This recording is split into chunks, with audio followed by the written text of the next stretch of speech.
اعوذ باللہ من الشیطان الرجیم بسم اللہ الرحمن الرحیم صلی اللہ علی حبیبہ محمد وآلہ وسلم۔ السلام علیکم ورحمۃ اللہ وبرکاتہ۔ اللہ تعالیٰ سے دعا ہے کہ آپ حضرات خیریت سے ہوں۔ آج جس موضوع پر بات کر رہا ہوں وہ ہے سفیدہ درخت کے بارے میں مفید معلومات اور اس کے طبی فوائد۔ اس سے پہلے گزارش ہے کہ چینل کو سبسکرائب کریں، لائک کریں تاکہ ہماری ہر آنے والی ویڈیو آپ کو آسانی سے دستیاب ہو سکے۔ شیئر کریں تاکہ دوسرے لوگ بھی فائدہ اٹھائیں، اور شیئر کرنے میں بخل نہ کیا کریں کیونکہ شیئر کرنے سے دوسرے لوگ فائدہ اٹھائیں گے۔ اس طرح آپ کے لیے صدقہ جاریہ بنے گا۔ اور کمنٹس بھی دیا کریں تاکہ حوصلہ افزائی ہو اور زیادہ سے زیادہ آپ کی خدمت کی جا سکے۔ اس کے بعد یہ ضروری ہے اور میرا فرض ہے کہ میں آپ کو بتاؤں کہ پیارے دوستو، حضور نبی کریم خاتم النبیین حضرت محمد مصطفیٰ صلی اللہ علیہ وآلہ وسلم پر روزانہ کی بنیاد پر صبح شام 100 مرتبہ درود شریف پڑھا کریں۔ اس کو اپنا معمول بنائیں۔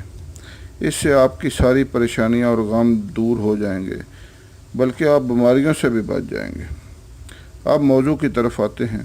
آج صبح جب مارننگ واک پر جانا ہوا، جو کہ معمول ہے، تو سفیدے کے درختوں پر نظر پڑی تو خیال آیا کہ اپنے سننے والوں کو سفیدہ درخت کے فوائد کے بارے میں بتایا جائے۔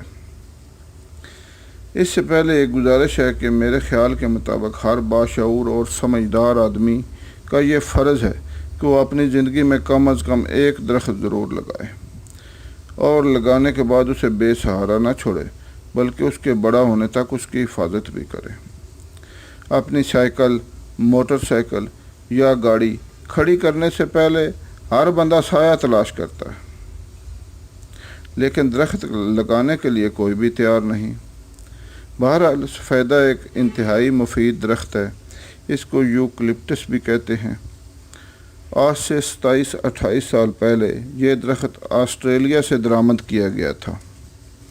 اس کا مقصد زمین کو کٹاؤ سے بچانا تھا، اور یہ بنجر زمینوں پر بھی آسانی سے کاشت کیا جا سکتا ہے۔ اس کے پتے کافی موٹے ہوتے ہیں، جس سے ان کی دھوپ کے خلاف مدافعت زیادہ ہوتی ہے۔ اس کی جڑیں زمین میں دور دور پھیل کر پانی تلاش کر لیتی ہیں۔ اس سے جلانے کی لکڑی تو حاصل ہوتی ہی ہے، اور اس سے ٹوتھ پکس یعنی دانتوں میں خلال کرنے والی تیلیاں بھی بنتی ہیں۔ اس کی چھاؤں گھنی ہوتی ہے اور یہ بہت بڑا درخت بن جاتا ہے۔ اس کے کچھ نقصانات بھی ہیں۔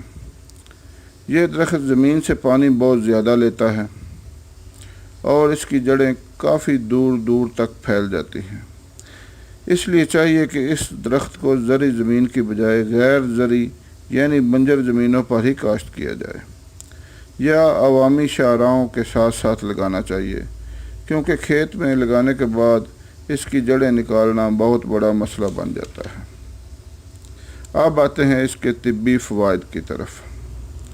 اس کے نرم پتوں کو ہاتھ سے رگڑ کر سونگھنے سے نزلہ زکام اور بند ناک میں بہت فائدہ ہوتا ہے، اور زیادہ نزلہ زکام کی صورت میں اس کے نرم پتوں کا کعبہ بھی بہت مفید ہے۔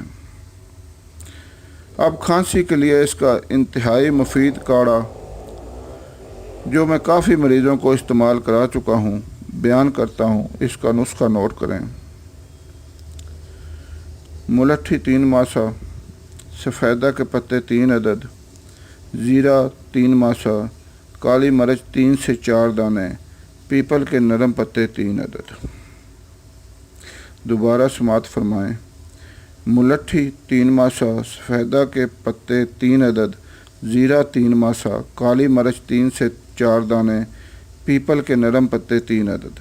ان کو 3 کپ پانی میں ابالیں۔ ابالتے ابالتے جب 1 کپ پانی رہ جائے تو اس کو پئیں۔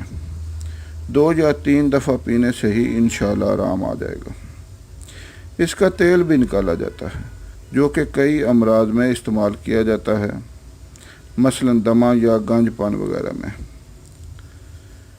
امید ہے کہ آپ آج کے اس موضوع میں بیان کی گئی معلومات اور نسخہ جات سے آپ فائدہ اٹھائیں گے۔